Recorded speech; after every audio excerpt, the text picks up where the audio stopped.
Good morning, everyone, and welcome to ELN's CPD Seminar. This session is the Changing Face of TAQA, and my name is Farooq. I am the Director and Lead IQA for ELN, and I will be presenting this session today.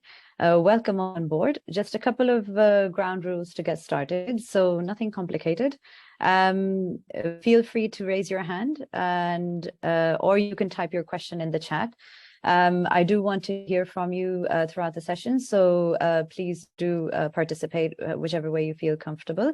Watch out for documents and other useful links I'll be sharing throughout the session. So as we talk, I'll be putting some links into the chat, and hopefully you'll find these useful for your further research, since this is a CPD session. If you drop out for any reason, once your email is registered, you can join back without any issues, so please do so. And questions will be answered in between the different sections of the presentation, but also at the end of the session. So it's best if you just type your question into the chat as soon as you get it in your mind, rather than waiting, because you'll probably forget till the end. Okay, the most important thing is if you want your certificate of attendance for this CPD session, you will receive a certificate with an ELN logo stating the name of the session and that you attended this for CPD. But in order to receive the certificate, you have to stay till the end of the session and then complete the feedback survey. Once we have your submission from the feedback survey, we can generate a certificate for you. So that's really, really important. If you drop off at any point, you can rejoin. But if we don't have a feedback survey for you, we won't be able to send you out that certificate. So it's really important to stay till the end and complete the session feedback survey in order to get your certificate of attendance for the session. Anyway, so moving on. So what is TAQA? So when we're talking to people, we kind of see this confusion, especially our customer services team tells us that sometimes people are calling the assessor qualification as TAQA. Sometimes people can call the internal verifier or IQA qualifications as TAQA, and they refer to these qualifications as TAQA, which is actually an abbreviation, and it stands for Teaching, Assessment and Quality Assurance. And originally, the abbreviation was used by City and Guilds way back in 2009, 2010, when these qualifications were being reviewed. And at the time, the qualification names for training were the PETLs, KETLs, DETLs. And for those of you who have been in the industry for a while, you may even have done these qualifications. I myself have done the PETLs. And then later on, further teaching qualifications. But at the time, that is what they were called. So it was the lifelong learning sector. So preparing to teach in the lifelong learning sector, the certificate for teaching in the lifelong learning sector, and the diploma for teaching in the lifelong learning sector. As well as that, we have the A1, which was the assessor course, and the V1, which was the internal quality assurance or internal verifier course. And the V2, which would qualify you to work for an awarding body and become an external verifier, or as they call them now, standards verifiers or external quality assurers. So there's a lot of jargon and a lot of terminology to get used to, but I'll be talking about it throughout the session. So hopefully you will gain an understanding of the different parts of TAQA and how they've changed since back in 2009 and all the way up until now. And by the end of the session, we will be actually covering future developments as well. So in 2013 and 15, we did switch to what the current format of the qualification is, which is the award, certificate, and diploma in education and training. These are available on the ELN website as well. We now have the new assessor suite of qualifications, as well as the internal quality assurance and the external quality assurance. I will be going into a brief summary of what these qualifications entail and how they will help you to progress in your teaching career, regardless of whichever sector you're in. And we will also be covering the future. So basically in 2019 and 20, there was a review due for the ATCTD, T-Assessor, IQA, and EQA. However, as we all know, COVID-19 hit and the review was delayed. So we do have the regulated qualification framework in place, which replaces the QCF, the Qualifications Credit Framework. So, the terms are there on the screen for you as well. I know the names can be a bit of a mouthful, but it's something that we have to get used to if we are training in the industry. So we are now slowly releasing the RQF framework qualifications. However, there is no official RQF for the education and training suite. So even though some awarding bodies are offering the RQF for the AAT, CET, DT, and assessor, they're not actually on the RQF yet because the review never happened because of COVID-19. And the Education and Training Foundation and Ofqual are only now getting into rewriting the qualifications and the review, and especially since COVID-19 hit, actually, the whole importance of digital, and especially, you know, there are a few really important concepts now being introduced into the qualifications, and we will be covering the new DET qualification as well as the new minimum core standards towards the end of the presentation. So just to, again, I'm going to be reminding you throughout different points of the session to just stay till the end of the session, and remember to complete the feedback survey if you want your certificate of attendance. So the first part of TAQA is teaching. And we all know what teaching is. So teaching or training, and specifically in this presentation, I'm going to be talking about the post-16 lifelong learning sector, the adult learning sector, vocational training, further education. We are going to be talking about post-16, simply because these qualifications are catered towards that sector. If we go into primary school teaching or early years, then it's a slightly different suite of qualifications that you would need to qualify to teach in that case. So in the post-16 sector, teaching or training generally obviously relates to the learning process. And as you can see, the trainer and is completely focused on the learner and the learning environment and the learning process. It involves the delivery of the content according to the curriculum. So it doesn't matter whether you're teaching beauty or security or construction or engineering or accounting. We have so many people come to us on these qualifications from so many countries in the world, across so many sectors. It's a huge, diverse range of professions, but the idea is the same. You're delivering content and curriculum to your learner, you're ensuring inclusive practice, and you are catering to the learner's needs, and you're paying attention to the learning environment. So from 2015 onwards, the current qualification, the basic training qualification in place at the moment is a level 3 award in education and training.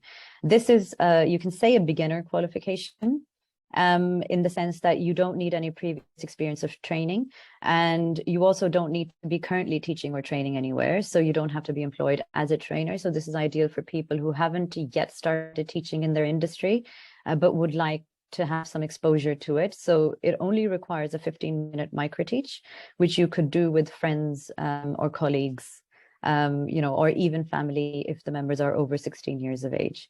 And the general idea behind the teaching qualifications is that your teaching qualification should be at the same level or ideally one level higher than the courses you want to teach. So for example, if you're in the security industry and you want to teach door supervision, security guarding, and courses like that, these are all level 2 courses. So the level 3 award in education and training is ideal. Similarly, in construction, you would probably have level 1, level 2 courses like bricklaying or plumbing or forklift training. And again, the level 3 award in education and training is perfect for that.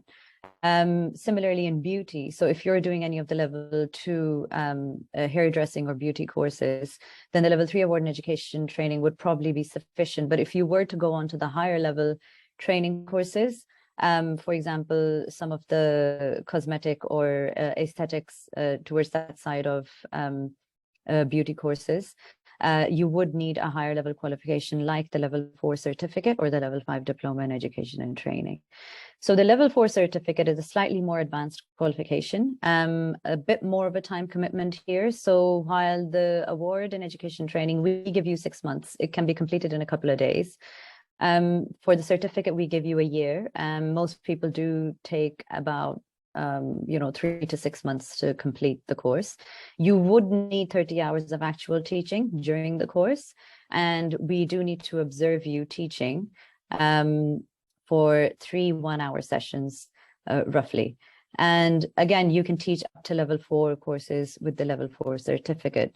And similarly, with the level 5 diploma in education and training, Again, this is slightly even more intensive. So you would have, we give you 2 years to complete the course. I have had people complete it in 6 months, but more realistically, I think with people working full time, managing their own job and doing the qualification, a year would probably be a more realistic amount of time to complete the qualification. You do need to be doing 100 hours of actual teaching or training within a proper institution for the qualification. And we do observe you for 8 one-hour sessions. And again, this is the highest grade teaching qualifications, teach up to level 5 courses, but depending on the industry, because this is the highest level qualification, and also because this leads to the QTLS, qualified teaching learning skills. I don't want to go too much into the QTLS because that's Mark's session tomorrow at 3 p.m. If you haven't signed up for that, then do so.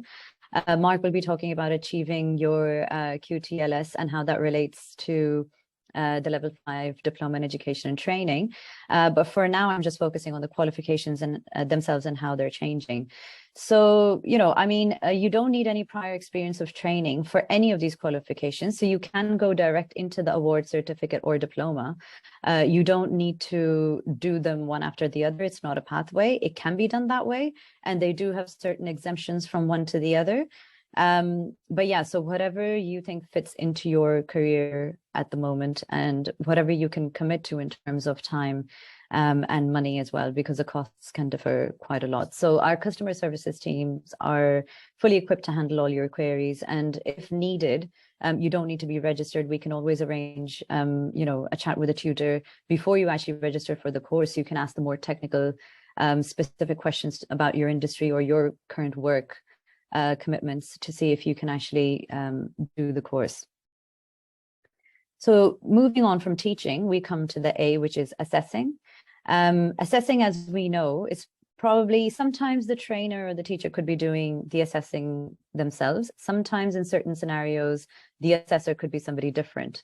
It really just, again, depends on the type of qualification, and it depends on your sector as well. So in certain sectors, for example, if you're doing a project management or leadership and management course, most likely you will be the trainer and assessor yourself. But for example, if you're on apprenticeships, then most likely you might be the trainer, or you may do some informal assessments, but you might need a formal endpoint assessor to actually do, you know, assess the gateway assessments for the apprenticeships. Similarly, different NVQs can have different requirements and so on. Again, just to emphasize that these qualifications relate to the post-16 sector. And of course, assessment itself always relates to the learning process and the learner's journey. It's very specifically centered around the learner and the learning environment. And assessment, in a very brief definition, would roughly just be you assessing the learning that's taken place for the content and curriculum of the course. Now, since 2015 onwards, this changed from the A1 to the assessor suite. And when I say suite, because it's it can get quite complicated and people get confused about which one is the best course for them to do. And basically, it's very simple, and I'll try and explain this. The assessor course consists of 3 units, and that's really all it is. And if you understand what each unit does, then the combinations will make sense. So first you have the unit 1, the theory unit 1. This is, as it says, just the theory unit. It contains the principles and practices of assessment. You know, it goes through different assessment methods. We teach you different principles of assessment. So for example, assessments should be valid, authentic, sufficient, current, reliable, VACSR. And then there's, you know, you look into the role of an assessor and what an assessor would need, and so on. So, you know, Mark, is it possible for you to share the links for the blogs for the assessor? Because it's not giving me the chat box right here. Do you have the links? Yes, just give me a second, Sana.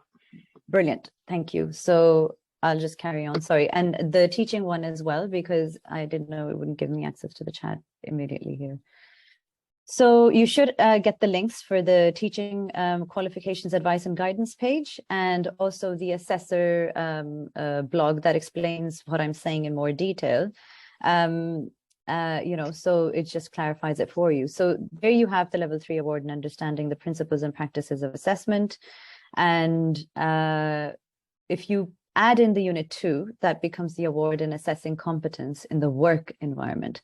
So the unit 1 remains to be the theory unit. The unit 2 is a practical unit, and it's centered around you assessing 2 learners in their workplace. So by workplace, I mean, if you're in the construction industry, then literally you will be assessing them on site, operating a forklift or doing bricklaying, or actually doing that on a real construction site. Similarly, for beauty courses, you would be in a real salon. Even if it's a training salon in a college, you would still have real customers, and it would not be a simulation. So you would be dealing with the real customers, whether they're paying customers or not. So either way, it's about being in the workplace and being observed and assessed in the workplace. So it's a different range of assessment methods that you use when you're actually on site with real customers and you're observing your candidate. So that's why this unit 2 is slightly different from the unit 3. And that leads us to the unit 1 and 3, which becomes the classroom assessor course. So I hope that's clear so far. So you can do the unit 1 theory unit on its own. You can add on the unit 2 to become a workplace assessor, or you can put the unit 1 and 3 together to become a classroom assessor. And for that, to do this qualification, you would need 2 learners who you can assess in the classroom. So there are some sectors where you would only assess learners in a classroom. So for example, in security, you don't really go out and assess somebody on the door, because to be on the door at a licensed premises, or to even be at a non-licensed premises as a security guard, or to operate a CCTV system, you actually need an SIA license, which you cannot get without the qualification. So therefore, in these qualifications, all of the assessments are actually in a classroom environment. They're simulations or role play based. And they are not real workplace scenarios. And in that sense, for security training professionals, they could just do the theory unit 1 only, or they can do the classroom assessor course, and that would be sufficient. However, there are some sectors which require you to assess in the classroom and in the workplace. So that would be something like the beauticians. For beauty courses, you would normally help learners in the classroom. You would do tests, and you would have a presentation, and you would, for example, teach them about like hair and the different types of hair and the makeup of hair and how you would treat different types of hair. And then you would use maybe models in the back of the classroom and test them on that model head. But then once they were ready, you would then take them into the salon and have them dye a real person's hair, or so on and so forth.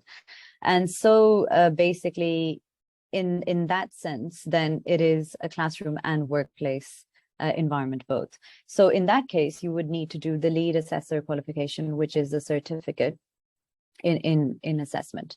And that is the third option here, the level 3 certificate in assessing vocational achievement. And that contains the units 1, 2, and 3, all of them. Okay, so that is assessing, and we move on. And just another reminder, stay till the end of the session and complete the feedback survey in order to receive your certificate of attendance. Okay, so moving on, we then go to quality assurance. Now, quality assurance actually has 2 parts. One is internal quality assurance and one is external quality assurance. And I'll be talking about that in a bit. But for now, internal quality assurance, as you can see, kind of surrounds the trainer and assessor experience. Obviously, the IQA or the internal quality assurer would sample learner portfolios, and they would even interview learners perhaps for their for their experience or feedback, but it's always focused on the assessment and training experience. The IQA would not at any point reassess or give direct feedback to the learner about how they performed on assessments. That's not the role of the IQA. The IQA is very much focused on regulating the assessment processes and practices, and also sampling the teaching and assessment processes. And again, just to remind you that this is about the post-16 sector. So even though the IQA qualification may be relevant for some sixth form colleges or secondary schools. In some certain school environments, IQA is relevant, but mostly we do talk about IQA in the post-16 sector as it relates to apprenticeships, different NVQs, RQF qualifications in further education, even higher education, and so on. So again, it's best to speak to your employer and ensure, if you're confused about the, whether your sector or your qualification falls into the post-16 sector, then it's best to talk to your employer or prospective employer and figure out if these are the correct qualifications for you. So the structure of the IQA is pretty simple. So you have the level 1 theory unit. Again, there are 3 units in the IQA suite. We saw a change in 2015 when these qualifications were changed from the internal verification or verifier standpoint to internal quality assurance, because rather than having this inspection or audit kind of mindset or verification kind of mindset where you kind of go in looking for mistakes in the process or in the assessment, you kind of go into more of a quality assurance journey. And the idea is that this is an ongoing process. And this kind of guidance and support and feedback is a very crucial part of IQA and EQA as well. So this is not more about achieving an end set criteria and just monitoring the mistakes that happen. It's a much more proactive approach, and it's a much more supportive feedback journey and a developmental journey for your assessing and training team. So if you are an IQA in your organization, your goal should be continuous improvement of your product and process. So the unit 1 is the theory unit. Again, we make you aware of the principles and the practices of that theory unit. The unit 2 will qualify you as an IQA, or as it used to be called, the internal verifier. And the unit 1 remains the theory unit. The unit 2 is a practical unit, and you will need to have 2 assessors with 2 learners each.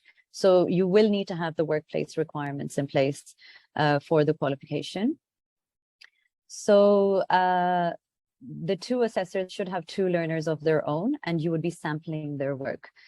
We look at your planning of the IQA documents. We look at your actual quality assurance work and the documentary evidence or witness statements or professional discussions and observations of you doing IQA work. And then we kind of look at, it's kind of based around the plan, do, review cycle that we teach in IQA. And then in the end, the review. So you as an IQA would be reviewing the overall policies and processes, the assessment that happens. You would be doing standardizations to help develop your assessors. And you would be doing your own CPD and self-evaluations to make sure you keep improving as an IQA. Now, the 3rd unit, as you can see, this is slightly different from the assessor in that you can't combine unit 1 and 3 because it's just a different qualification. That was more based like around workplace assessment versus classroom assessment, or both. In this one, you either are an IQA, so you do unit 1 and 2, or you become a lead IQA, where you add on that unit 3. And then you do the certificate in leading the IQA of assessment. Now, what does that mean? What's the difference between an IQA and a lead IQA? Well, in a sense, if you look at the requirements for the unit 3, other than having 2 assessors, you would also need to show you have 2 other IQAs who you manage and support. And you would have to show that you have overall responsibility for the center and that you can, monitor and support and allocate work to them as IQAs. So you would may need to be part of a larger organization in order to access that certificate leading IQA. The majority of learners with us do the 2-unit IQA qualification because that qualifies you as an IQA. But if you are in a larger organization, or if you do work with 1 or 2 teams of IQAs, then you could possibly do the lead IQA and enhance your career even further within your institution. So that's the internal part of quality assurance. Like I said, Mark, are you sharing the IQA blog and the external quality assurance blog as well, please? Yep. So with the external quality assurance, this is now a step further. You zoom out. So as an external quality assurer, or as an external verifier, or as they're sometimes called standards verifiers, you you aren't part of the organization, so you would be from an awarding body or some regulator, and you would be visiting a center and you would be doing the quality assurance of the entire learning journey. So you may well speak to learners and interview them, but again, that would be from the perspective of the center providing them support, access to appropriate resources, and so on. And you may well also talk to the trainers and assessors. Again, it would be with a view to confirm that all the processes in place are robust and what's on paper is actually being implemented in the institution.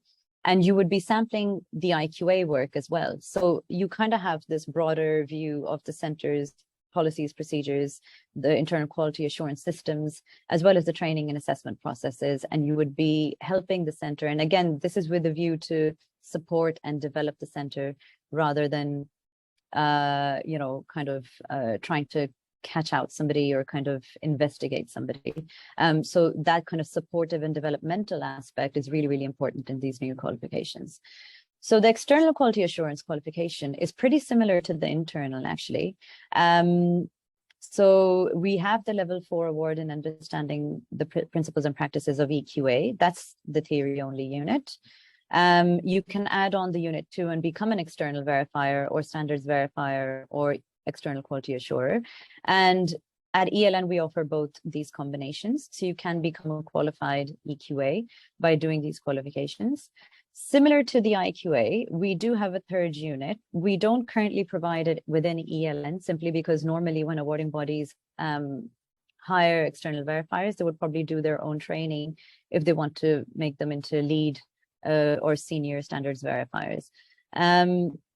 But basically what the third unit does is you add on similar type of responsibility. So not only would you have 2 centers who you need to sample and support, but you would also need to show that you actually allocate work to and monitor 2 other external verifiers.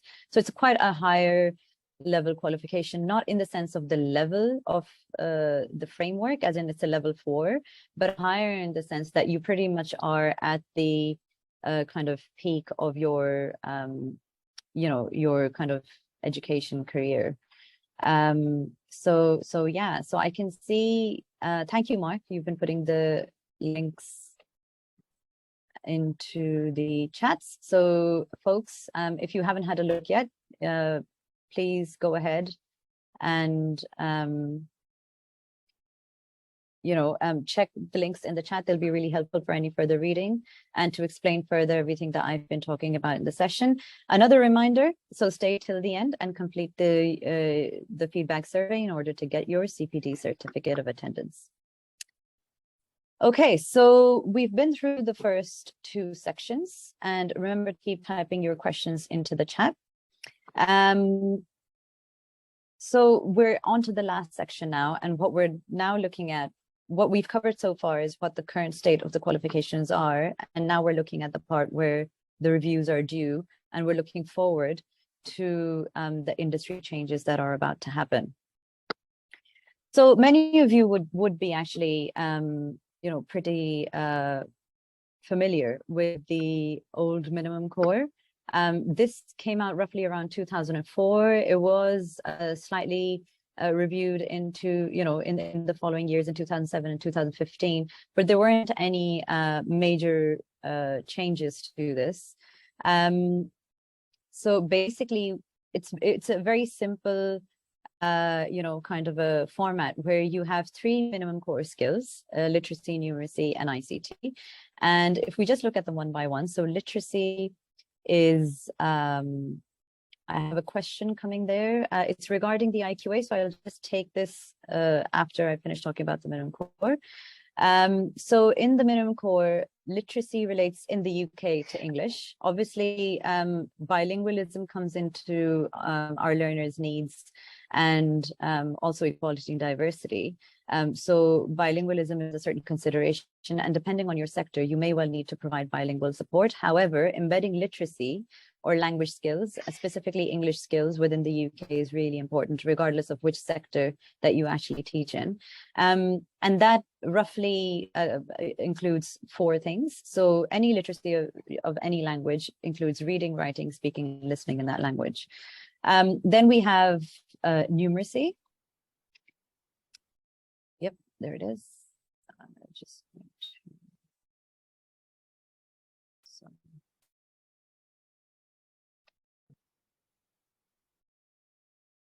Okay, sorry about that. So yeah, so maths, the reason why I don't like calling it maths as such, rather we should call it numeracy, is because as you can see, it's a lot more than subtracting, adding, multiplying, or dividing. So it does include the regular arithmetic, but actually includes a lot more. So handling time and money, you know, being able to see, you know, kind of different kind of measurements, units of measurement, and so on. There's so much involved in numeracy, sizes, ratio, proportions, and things like that. It really is much larger than just simple maths, and that should be embedded into your lesson planning and delivery and assessment at each stage. So, whoops. Okay, sorry. Can everyone still see my screen? Okay, it's just it's fine. doing some weird things here. Okay.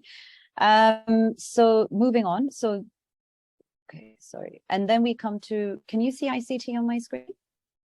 Yeah, the old minimum core. Yeah. Yep, the old minimum core. So ICT is information communication technology. You know, obviously this is a little self-explanatory, so I don't want to bore you with kind of going into that. But yeah, so basically the gist is that it's part of the minimum core to be able to embed different methods of communication. So, you know, it could be kind of mass media, it could be social media, it could be various forms of communication via the internet.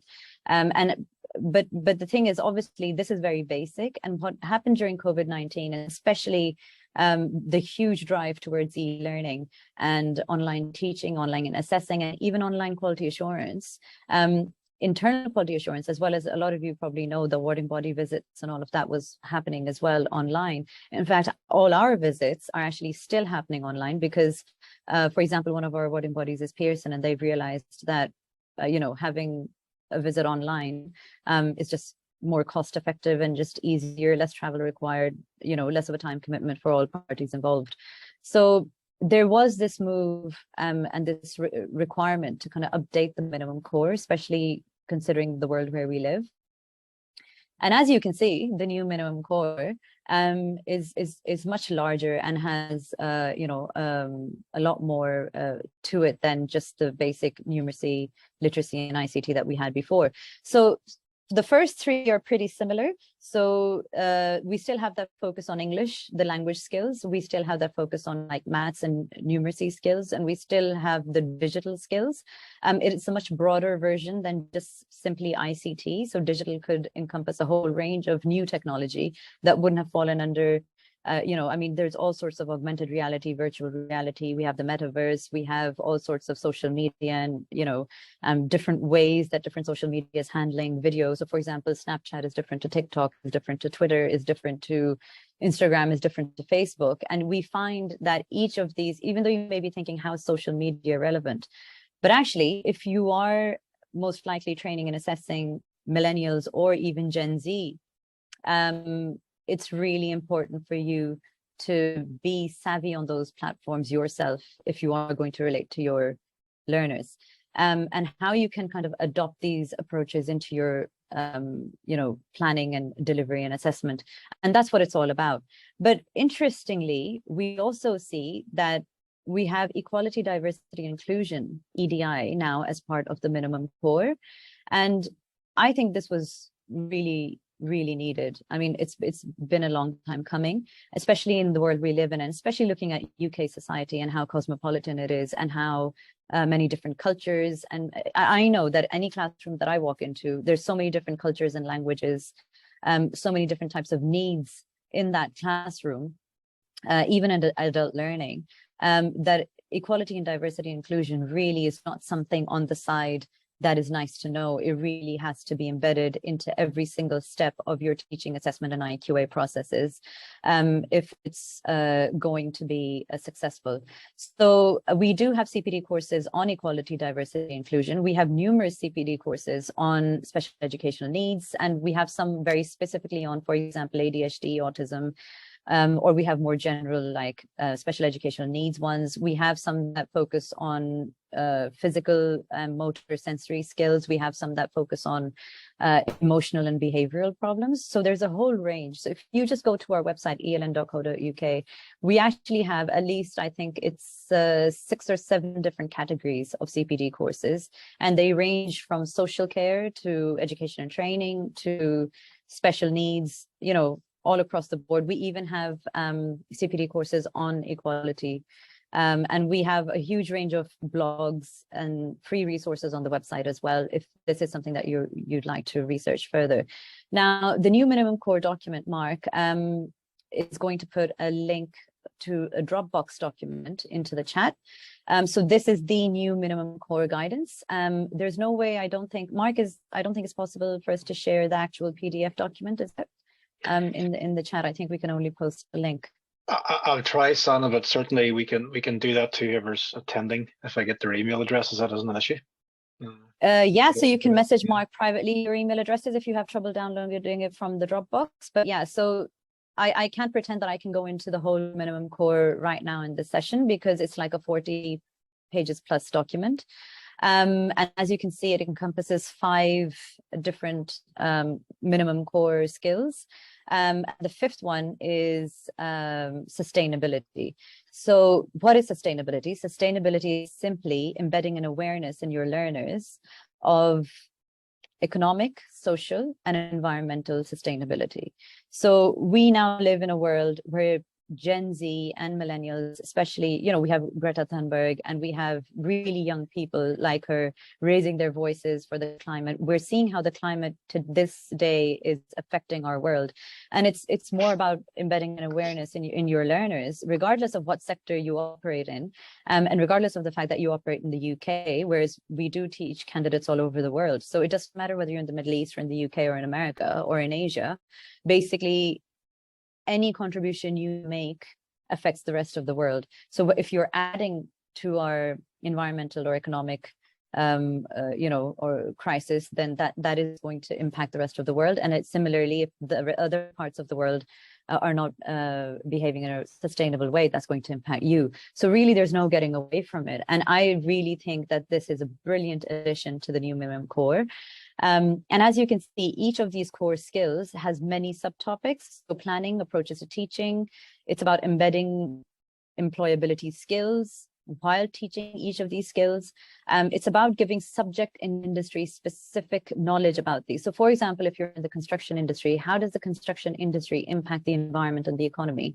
What kind of language skills do you need and terminology you need in the construction industry?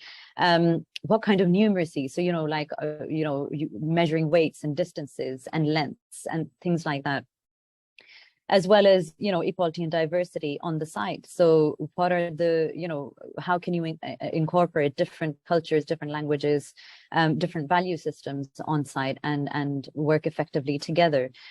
So that's just a small example of one sector. Similarly in beauty, so you should be embedding the knowledge of these aspects into your planning and your teaching, the employability skills that you're delivering to your learners in the beauty industry. While you're giving subject and industry specific knowledge, you should be thinking about their literacy, numeracy, their digital skills, equality and diversity in the salon setting, as well as sustainability as it relates to your sector. So that's simply what this table means. I know it looks like a lot of information, but hopefully you'll be able to download the Dropbox document and be able to read through it. And we are also releasing a much more detailed blog on the new minimum core as well. So if you keep an eye on our blog site, so then you should have that up and running maybe in the next week or two as well. So in the final section, just as we're about to end the session, I have a couple of minutes and then I'll be taking your questions. I can see some are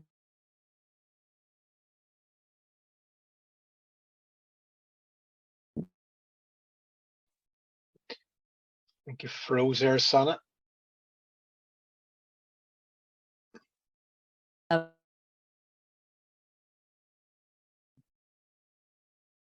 just going to try my PowerPoint to see if it works okay, and then we just crack on with the actual session. Okay. and then we'll get into those Q&As as soon as we finish that. Hopefully you'll see the screen to your front, and Sana was just after mentioned about the current version of the Diploma in Education and Training. This has been explained in a bit of detail anyway, so to skip on past into the new professional diploma, which is launching the awarding body's hope rather in 2024. Now, at present, it's been given a brief outline. Now, all training providers have been given the brief outline. No one as yet has been given the full details because, quite simply, they haven't been decided as such. Okay, so in terms of content, as you can see, there is a mix-up of units. All the units now are level 5 as opposed to the old DET, which one unit, if you remember, unit 2 was at a level 4. Okay, and I suppose the main differences we can sort of look at, and these are primarily the initial differences that we've picked up from the draft specification, if you like, are the number of observations from 8 to 10. Okay, and you can see the time difference as well in terms of the durations. I suppose it's really reflecting a more obvious duration, if you like, of session, a more realistic view on how teaching sessions should typically last. As we all know, between 30 and 40 minutes is typical duration that someone can sort of retain information and keep attentive towards a session. So maybe that's where that's coming from. Other differences, observations are linked to occupational standards, and in terms of groups of learners, it always has been the case where the current DET, pre-COVID, I suppose now post-COVID, where sessions had to be delivered to at least 5 or 6 learners. You can see they've actually raised the bar to 10 learners. Okay, so again, that's another difference.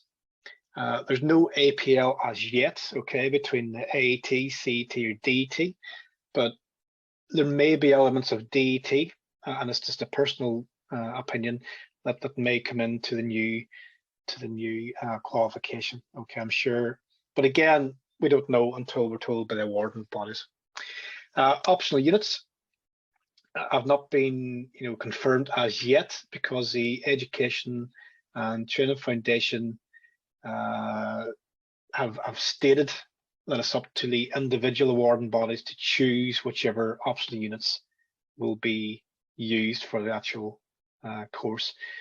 With that said, I personally, again, I can't see a major difference in most of the optional units. I would say most of the older versions will still be there, with perhaps the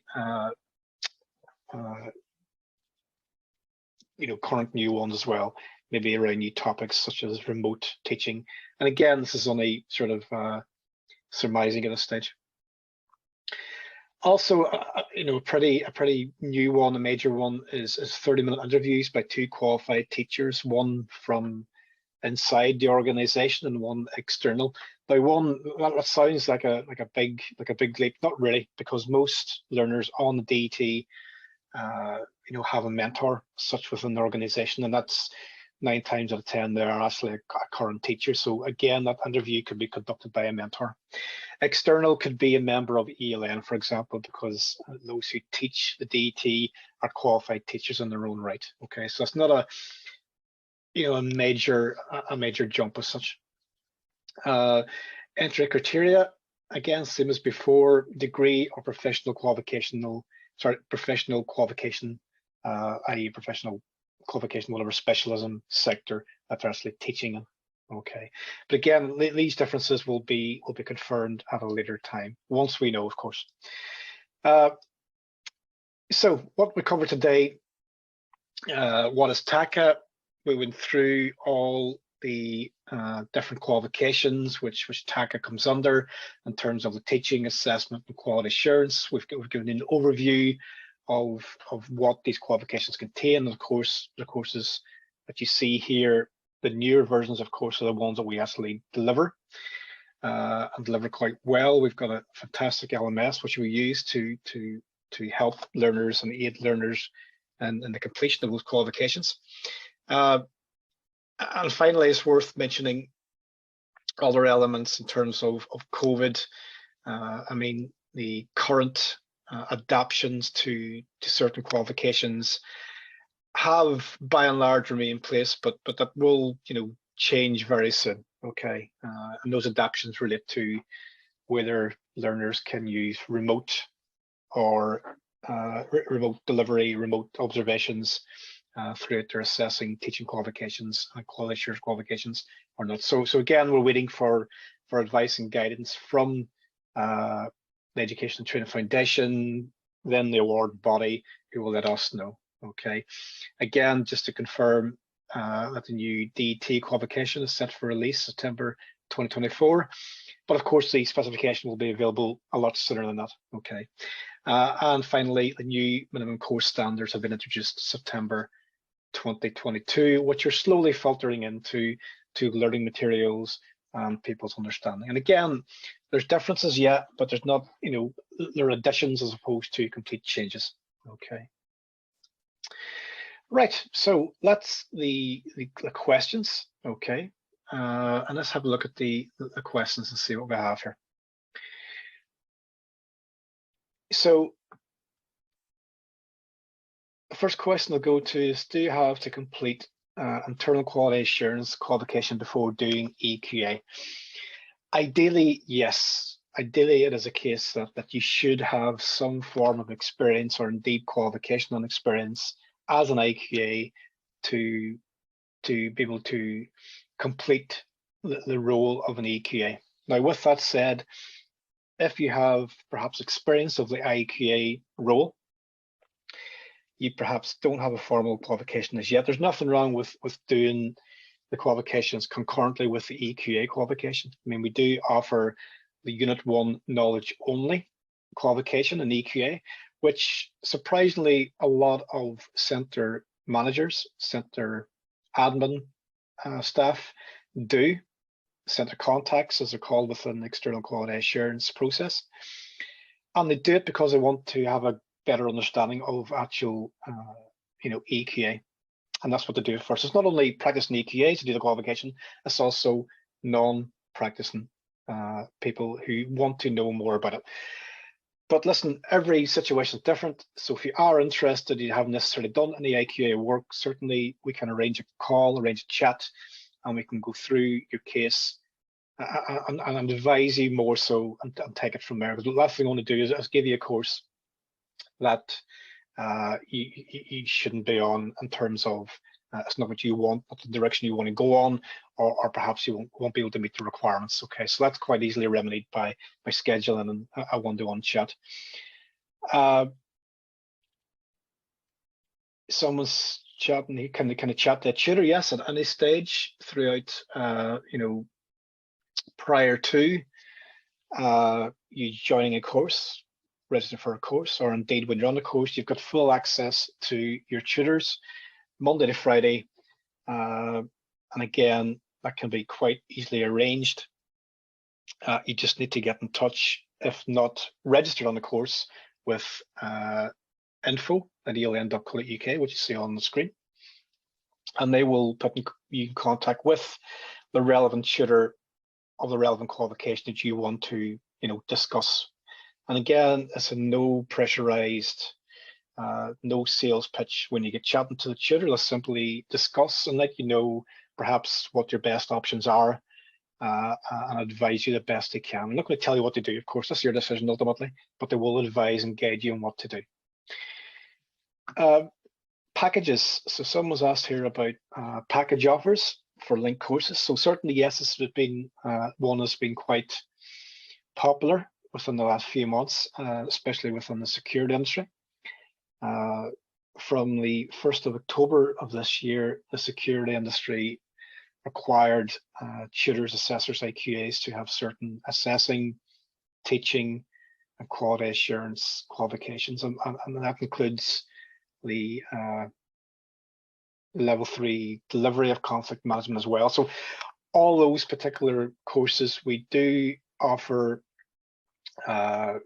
packages together, so you can perhaps complete 2 to 3 courses at the same time. And yeah, we can certainly do that for you. I mean, that's certainly been something we've been doing.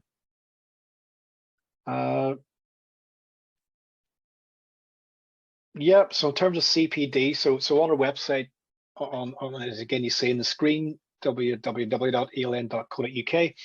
that'll take you through to our complete range of CPD courses. Okay, so again, by all means, go on there, have a look. And again, for our registered learners, we do conduct regular sessions.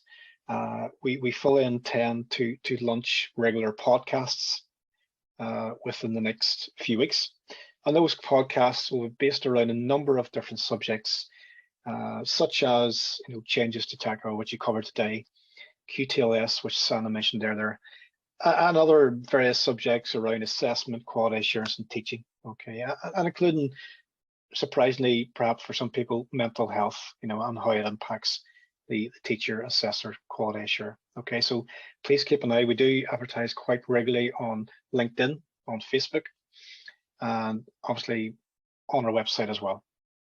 So we have a number of different social media outlets where you can get that information, or quite simply email us and we will certainly pass on information to you.